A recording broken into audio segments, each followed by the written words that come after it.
नमस्कार दोस्तों, आज इस वीडियो के अंदर मैं एक important supreme court of India का जजमेंट आप लोगों के आगे बताने के लिए आया हूं। आप लोगों के मन में एंसेस्ट्रल प्रॉपर्टी को लेके, सेल्फ एक्वायर्ड प्रॉपर्टी को लेके बहुत ज्यादा कंफ्यूजन होती है। अब ये एंसेस्ट्रल प्रॉपर्टी का मतलब क्या होता है? पैतृक संपत्ति। और सेल्फ एक्वायर्ड प्रॉपर्टी का मतलब होता है जो आपने खुद मेहनत की कमाई से प्रॉपर्टी कमाई होती है, उसको बोलते हैं सेल्फ एक्वायर्ड प्रॉपर्टी। अब ये दोनों प्रॉपर्टीज के अंदर डिफरेंशिएशन क्या है, कैसे बंटवारा होता है, तो ये बहुत कंफ्यूजिंग वाला मामला होता है। लेकिन सुप्रीम कोर्ट ऑफ इंडिया ने 2025 का अपना जजमेंट प्रोनाउंस करने के बाद में सारी कंफ्यूजन दूर कर दी है। जैसे कि पहले हम जजमेंट का नाम देख लेते हैं। जजमेंट का नाम है Angadi Chandrana versus Shankar and others 2025 supreme court. It is very important for all of you. Supreme court of India ने इस जजमेंट के अंदर बोला हुआ है कि अगर एंसेस्ट्रल प्रॉपर्टी अगर कोई होती है और एंसेस्ट्रल प्रॉपर्टी का अपना शेयर का बंटवारा अगर हो जाता है, देन बंटवारा हो जाने के बाद जिन जिन लोगों को एंसेस्ट्रल प्रॉपर्टी का बंटवारा हो जाने के बाद शेयर मिल चुका है, तो भैया आप सभी लोगों के पास जो प्रॉपर्टी आ चुकी है वो आपकी अब क्या मानी जाएगी? सेल्फ एक्वायर्ड प्रॉपर्टी मानी जाएगी। एंसेस्ट्रल प्रॉपर्टी का जो हक था वो खत्म हो चुका है। आपके पास सारी प्रॉपर्टी अब डिस्ट्रीब्यूट होकर आ गई है, अब वो सेल्फ एक्वायर्ड प्रॉपर्टी है। अब आप उस प्रॉपर्टी को बेचना चाहते हैं, किसी अन्य व्यक्ति को बेचो, गिरवी रखवानी है गिरवी रखवाओ, डीड बना के अगर कुछ रखना है तो रखो, विल बनानी है तो रखो, आपकी अपनी प्रॉपर्टी अभी है। अब थोड़ा सा हम इसको एग्जांपल के रूप में समझ लेते हैं कि एक प्रॉपर्टी एंसेस्ट्रल प्रॉपर्टी बनती कैसे है, यानी कि पैतृक संपत्ति बनती कैसे है, और वो हमारे पास सेल्फ एक्वायर्ड प्रॉपर्टी आके कैसे बनती है। बहुत सिंपल सा एग्जांपल मैं आपको बताऊंगा ताकि आपको लाइफ टाइम तक कभी परेशानी आएगी नहीं। ठीक है जी, चलिए। तो सबसे पहली बात मैं एक एग्जांपल के रूप में बताना चाहूंगा। एक ये प्रॉपर्टी है। अब ये प्रॉपर्टी जो है किसके पास है? अभी हम मान लेते हैं ग्रेट ग्रैंडफादर, ठीक है, जिसको हम परदादा जी बोलते हैं। परदादा जी आपके सिंपल शब्दों में समझने के लिए, ये अपनी एक प्रॉपर्टी है, इनके परिवार वाले ये प्रॉपर्टी को संभाल रहे हैं। ठीक है जी। अब इनकी जब डेथ हो जाएगी, तो इनकी जब डेथ हो जाती है तो उनके डेथ हो जाने के बाद इनका एक बेटा था जिसका नाम था ग्रैंडफादर, जो ग्रैंडफादर था। तो अब ये प्रॉपर्टी इनके पास आ गई है। अब ये प्रॉपर्टी इनके पास आ गई है, सिंपल सी बात है। अब कोई लड़ाई झगड़ा नहीं हुआ, कोई प्रॉपर्टी में बंटवारा नहीं हुआ है। जैसे प्रॉपर्टी ग्रेट ग्रैंडफादर के पास थी वैसे ही प्रॉपर्टी ग्रैंडफादर के पास आ गई है। बात खत्म। इनके परिवार वालों के पास, इनके परिवार वाले भी खुशी खुशी इस घर के अंदर रह रहे हैं, कोई लड़ाई झगड़ा नहीं है। चलो, अब इनकी डेथ हो जाने के बाद इनका भी अपना एक बेटा था, तो अगर हम नीचे आते हैं तो इनका नाम क्या होगा? फादर होगा। तो अब ये प्रॉपर्टी इनके पास आ गई है। अब ये प्रॉपर्टी अपने आप में 3 पीढ़ियों तक अपनी रिवॉल्व हो चुकी है। एक तो ये पहली पीढ़ी के पास, फिर दूसरी पीढ़ी, फिर तीसरी पीढ़ी। तो अब जब ये फादर के पास अपनी प्रॉपर्टी आई है, अब ये फादर जो अपनी प्रॉपर्टी को संभाल रहे हैं, कोई लड़ाई झगड़ा नहीं है, इनके परिवार वाले भी अपना इस प्रॉपर्टी के अंदर रह रहे हैं। बट याद रखना, अब यहां पे क्या होता है? इन फादर के अपने एक बेटा है, एक और बेटा है और एक बेटी है, डॉटर है। अब S1, S2 और डॉटर, ये 3 अपने आप में फादर के अपने बच्चे लोग हैं। अब इस केस में क्या होगा कि अब जो अपना S1, S2 और डॉटर को हम कानूनी भाषा में क्या बोलते हैं? ये तीनों अपने आप में क्या बन जाएंगे? को-पार्शनरीज बन जाएंगे। को-पार्शनरीज का मतलब क्या होता है? को-पार्शनरी का सिंपल मतलब होता है कि अब ये जो प्रॉपर्टी है, अब इस प्रॉपर्टी के अंदर S1 हिस्सेदार है, S2 हिस्सेदार है, डॉटर हिस्सेदार है। अब क्यों है? क्योंकि हम को-पार्शनरी हैं। को-पार्शनरी का मतलब क्या होता है कि भैया मेरा इस परिवार के अंदर जन्म हुआ है, तो अगर मेरा इस परिवार के अंदर जन्म हुआ है और उसके बाद में मैं इस प्रॉपर्टी के अंदर हकदार हूं, एंसेस्ट्रल प्रॉपर्टी पैतृक संपत्ति के अंदर हकदार हूं जन्म से, मुझे कोई प्रूफ दिखाने की जरूरत नहीं है, मुझे कुछ शो करने की जरूरत नहीं है। मेरा जन्म से इस प्रॉपर्टी, इस परिवार के अंदर मैंने अपना जन्म लिया है, तो जन्म से मेरा इस प्रॉपर्टी के अंदर क्या है? हिस्सा है। तो मैं इस हिस्सेदारी को अब इस प्रॉपर्टी के तौर पे, इस प्रॉपर्टी में हिस्सा क्लेम करूंगा या करूंगी। अब आप सोच रहे होंगे सर ये तो डॉटर है यार, महिलाओं को तो को-पार्शनरी बनाना सर सही नहीं होता है, हमने तो कानून के अंदर ये बात नहीं पढ़ी है। देखिए 2005 के अंदर ना एक अमेंडमेंट आई थी।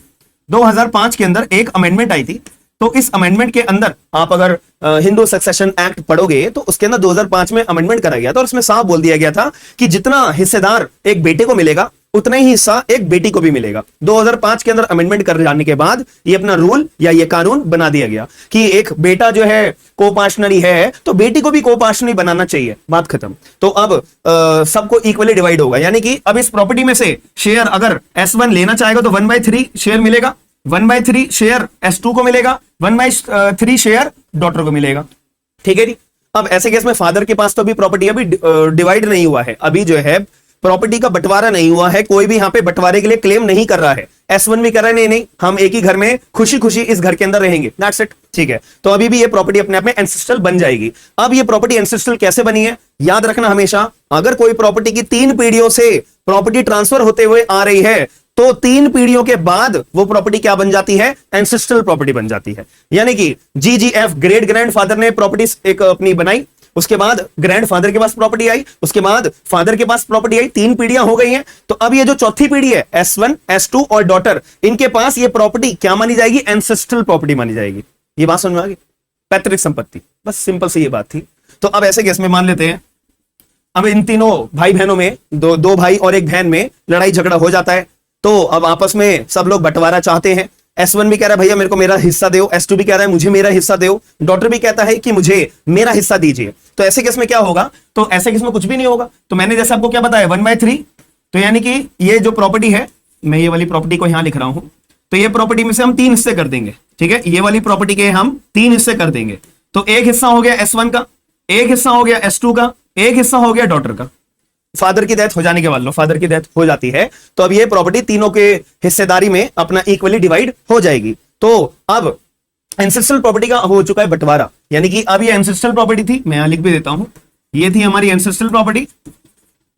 अब जब एंसेस्ट्रल प्रॉपर्टी यानी कि पैतृक संपत्ति, हिंदी में से पैतृक संपत्ति बोलते हैं, तो अब इस प्रॉपर्टी का अगर बंटवारा हो गया, तीनों में इक्वली डिवाइड हो गया है, तो अब ये प्रॉपर्टी जो यहां ये वाला शेयर है और ये वाला S2 का शेयर है, ये वाला जो डॉटर का शेयर है, तो ये अपने आप में क्या बन जाएगा, self acquired property. Self acquired property का मतलब ये होता है अब S1 अपने जो ये शेयर है, भाई इस शेयर को बेचना है बेचे, किसी को गिरवी रखवाना है गिरवी रखवाए, विल बनानी है विल बनाए, कहीं डीड बना के कहीं और बैंक में गिरवी रखवानी है गिरवी रखवाए, किसी से कोई परमिशन लेने की जरूरत नहीं है, आपको जो ठीक लगता है वो करिए। S2 अपने शेयर को जो बेचना है बेचो, खरीदना है खरीदो, जो मर्जी करना है वो करो, किसी से S1 से कोई परमिशन लेने की जरूरत नहीं है, डॉटर से कोई परमिशन लेने की जरूरत नहीं है। इन शॉर्ट, एक बार एंसेस्टर प्रॉपर्टी का बंटवारा हो गया तो वह सेल्फ एक्वायर्ड प्रॉपर्टी बन जाती है, बात खत्म।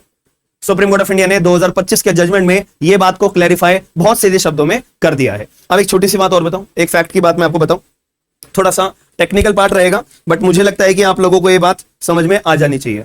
अब जैसे कि मान लेते हैं सेल्फ एक्वायर्ड प्रॉपर्टी बन गई है, ठीक है जी, तो मान लेते हैं S1 था, उसने ना एक शादी कर रखी थी W के साथ, ठीक है, एक W के साथ इन्होंने शादी कर रखी थी, इसने S1 ने एक और शादी रचा रखी थी W2 के साथ में। तो मुझे बताइए जो ये सन है S1 है, इसने दूसरी शादी जो रचा रखी है, भाई वो तो सीधी सी बात है, वो शादी अपने आप में क्या मानी जाएगी, वॉइड शादी मानी जाएगी। ये शादी अपने आप में क्या मानी जाएगी, वॉइड मानी जाएगी, क्योंकि सेक्शन नंबर 11 हमारा अगर हिंदू मैरिज एक्ट 1955 की बात करें तो सेक्शन नंबर 11 के अंदर ये शादी वॉइड होती है कि अगर आप जो है एक टाइम पे दूसरी शादी करते हो तो वो दूसरी शादी आपकी वॉइड होती है, ठीक है। आप एक टाइम पे एक ही शादी कर सकते हो, आपका पत्नी जिंदा है तो आप एक टाइम पे एक ही शादी कर सकते हो। पत्नी के लिए भी यही रूल है कि आपका अगर पति जिंदा है तो आप दूसरी शादी नहीं कर सकते हो, अगर करते भी हो तो वो शादी कानून की नजर में वॉइड होती है। बट मान लेते हैं अब जब ये शादी हो रखी है S1 और W2 की, इनसे एक बच्चे का जन्म हो जाता है, इनसे एक बच्चे का जन्म हो जाता है। अब कानून की नजर में ये बच्चा क्या माना जाएगा, ये बच्चा लेजिटिमेट बच्चा माना जाएगा या इलेजिटिमेट बच्चा माना जाएगा। कानून के अंदर इसके लिए भी प्रावधान दिया हुआ है कि अगर दूसरी शादी से अगर कोई बच्चे का जन्म होता है तो वो बच्चा एज पर section number 16 of Hindu Marriage Act के अंदर ये बच्चा क्या माना जाएगा, लेजिटिमेट बच्चा माना जाएगा। मैं लिखता भी रह रहा हूं ताकि आपके दिमाग में ना क्लैरिटी रहेगी। ये बच्चा क्या माना जाएगा, लेजिटिमेट बच्चा। यार अब लेजिटिमेट बच्चा है तो ये बच्चा बोलेगा नहीं कि मुझे तो अपने फादर की प्रॉपर्टी में से शेयर चाहिए, हालांकि मेरे वो फादर है, मैं लेजिटिमेट बच्चा हूं, सिर्फ और सिर्फ किस चीज के लिए, प्रॉपर्टी के अंदर शेयर लेने के लिए लेजिटिमेट हो, और चीजों के लिए लेजिटिमेट नहीं हो, ठीक है जी। तो ये बच्चा क्या कर सकता है, अब ये बच्चे के पास ये बच्चा क्या कर सकता है, अपनी मम्मी की प्रॉपर्टी में से भी शेयर मांगेगा और अपने फादर जो कि लेजिटिमेट फादर आप मान सकते हो, ठीक है, S1 के प्रॉपर्टी में से भी शेयर मांगेगा। तो यहां पे कानून के अंदर इसका भी आंसर दिया हुआ है कि ये बच्चा क्या करेगा, W की प्रॉपर्टी में से भी शेयर मांगेगा, और ये बच्चा क्या करेगा, S1 की प्रॉपर्टी में से भी शेयर मांगेगा। अब सवाल यहां पे छोटा सा ये उठता है, यार S1 के पास तो अपनी खून पसीने की कमाई वाली प्रॉपर्टी भी होगी, और S1 के पास तो एक पैतृक संपत्ति भी हो सकती है। तो ये जो बच्चा है जो कि वॉइड मैरिज में से पैदा हुआ है, तो अब ये बच्चा जो है S1 की जो प्रॉपर्टी में से शेयर मांगेगा, तो वो शेयर किन किन प्रॉपर्टीज में से मांग सकता है। तो इसका भी answer supreme court of India ने दिया हुआ है कि ये जो बच्चा है S1 की केवल और केवल सेल्फ एक्वायर्ड प्रॉपर्टी में से ही शेयर मांग सकता है। मतलब कि ये जो बच्चा इन लोगों की तरह कोपार्टनरी नहीं बन जाएगा। वो ये नहीं बोल सकता अरे भैया मैं तो जन्म हुआ है इसी परिवार के अंदर जन्म हुआ है तो मैं भी तो कोपार्टनरी हुआ। नहीं नहीं नहीं नहीं, आप बच्चे आप वॉइड मैरिज में से पैदा हुए हो और वॉइड मैरिज में से जो बच्चे पैदा होते हैं वो कोपार्टनरी नहीं होते। उनके पास केवल प्रॉपर्टी में से शेयर, अपने मां बाप की प्रॉपर्टी में से शेयर मांगने का अधिकार सिर्फ और सिर्फ लिमिटेड होता है। और कितना लिमिटेड? केवल सेल्फ एक्वायर्ड प्रॉपर्टी में से शेयर मांग सकते हो। अब जो ये S1 को ये वाला ये जो इतना प्रॉपर्टी में शेयर मिला हुआ है वो अपने आप में सेल्फ एक्वायर्ड प्रॉपर्टी हो गई है ना। तो ऐसे केस में ये जो बच्चा है इस प्रॉपर्टी में से शेयर मांग सकता है। ये जो S1 का शेयर है बिल्कुल मांग सकता है, बात खत्म। और अगर यहां से भी बच्चे जन्म हुए हैं, यहां से भी एक बच्चे का जन्म हो गया है तो ये भी शेयर मांगेगा और ये बच्चा भी शेयर मांगेगा। That's it. और ये बात जो मैंने आपको अभी बताई है ये बात कहां पे बोली गई है? आप इस सुप्रीम कोर्ट का एक जजमेंट है रेवन्ना, यहां पे मैं लिख भी देता हूं, सिद्धप्पा वर्सेस मलिक अर्जुन। ये 2023 का ही लैंडमार्क जजमेंट है। इसमें सुप्रीम कोर्ट ऑफ इंडिया ने ये सारे डाउट्स को क्लैरिफाई करा था। तो आई होप आपको कभी अब जीवन में गलती या प्रॉब्लम या डाउट नहीं आना चाहिए कि एंसेस्ट्रल प्रॉपर्टी क्या होती है, पैतृक संपत्ति क्या होती है, सेल्फ एक्वायर्ड प्रॉपर्टी क्या होती है और सेपरेट प्रॉपर्टी क्या होती है। और छोटा सा एक पॉइंट है, सेल्फ एक्वायर्ड प्रॉपर्टी को दूसरे शब्दों में सेपरेट प्रॉपर्टी भी बोला जाता है। आपको कंफ्यूज करने के लिए या परेशानी ना हो इसलिए बता दिया, सेल्फ एक्वायर्ड प्रॉपर्टी का दूसरा नाम होता है सेपरेट प्रॉपर्टी। बात खत्म, और कुछ भी नहीं होता। और एक इंपॉर्टेंट बात यह है कि ये जजमेंट आपने मैंने बता दिया है, हमारा जो है नया बैच 5 मई से शुरू हो रहा है। तो 5 मई 2025 से डेली शाम के 6 बजे हम लाइव क्लास लिया करेंगे। और जो लोग लाइव नहीं ले सकते हैं कोई बात नहीं, अब रिकॉर्डेड क्लास भी ले सकोगे। कंप्लीट हम जो है इंडियन कॉन्ट्रैक्ट एक्ट अपना बैच शुरू कर रहे हैं। तो जितने भी लोग इंटरेस्टेड है ना तो आप लोग अपना बैच के लिए एनरोल्ड हो जाइए। ये आपको यहाँ पे दिखाई दे रहा होगा। आपको 3 जो है अपनी डेमो क्लासेस भी देखने को मिलेंगी। तो जितने भी लोग अगर इंटरेस्टेड है कि सर मुझे ज्वाइन होना है तो 5 मई 2025 से शाम के 6 बजे से हमारा बैच शुरू हो रहा है। इसमें आपको कंप्लीट इंडियन कॉन्ट्रैक्ट एक्ट होगा। अब इंडियन कॉन्ट्रैक्ट एक्ट हमारा 1 वाला हो वो भी पूरा होगा। इंडियन कॉन्ट्रैक्ट एक्ट आपका सेकंड पोर्शन पार्ट वाला हो वो भी पूरा होगा।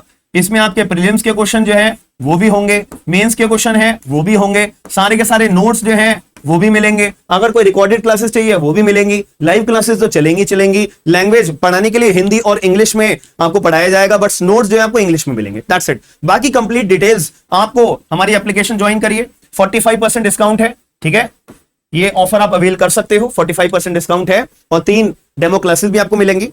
ठीक है, उसका लिंक मैं आपको शेयर कर दूंगा टेलीग्राम पे। जो अपना जो हमारा टेलीग्राम ग्रुप है स्मार्ट एंड लीगल गाइडेंस का, डिस्क्रिप्शन बॉक्स के अंदर लिंक है, तो आप ज्वाइन हो जाइएगा। और हमारी एप्लीकेशन है स्मार्ट एंड लीगल गाइडेंस के नाम से। आप एंड्रॉइड यूजर हो, एप्पल यूजर हो, लैपटॉप यूजर हो, हर जगह पे अवेलेबल है। डिस्क्रिप्शन बॉक्स एक बार चेक करो, क्लिक करो, आपके मोबाइल में एप्लीकेशन डाउनलोड हो जाएगी। तो फिर भी अगर आपको कोई डाउट बनता है ना तो आप चैट बॉक्स में या कमेंट बॉक्स के अंदर अपना डाउट रेज कर सकते हो। बाकी आप एप्लीकेशन डाउनलोड करके हमसे वहां पे भी मैसेज कर दो, सर मेरे को ये प्रॉब्लम है, मुझे ये वाला बैच के लिए मेरे को ये डिटेल्स चाहिए। आप बस मैसेज करो तो वो आपकी क्वेरी रेज हो जाएगी। और हर एक बैचेस में आपको डिस्काउंट ऑफर्स देखने को बहुत अच्छे मिलेंगे। बाकी अगर वीडियो पसंद आई, वीडियो को लाइक शेयर सब्सक्राइब जरूर करिएगा और अपने पॉइंट ऑफ व्यू जरूर बताइएगा कि जो मेरे द्वारा आपको जानकारी प्रोवाइड कराई गई है वो आपको कैसी लगी है। बाकी हम मिलते हैं नेक्स्ट वीडियो में। थैंक यू, धन्यवाद।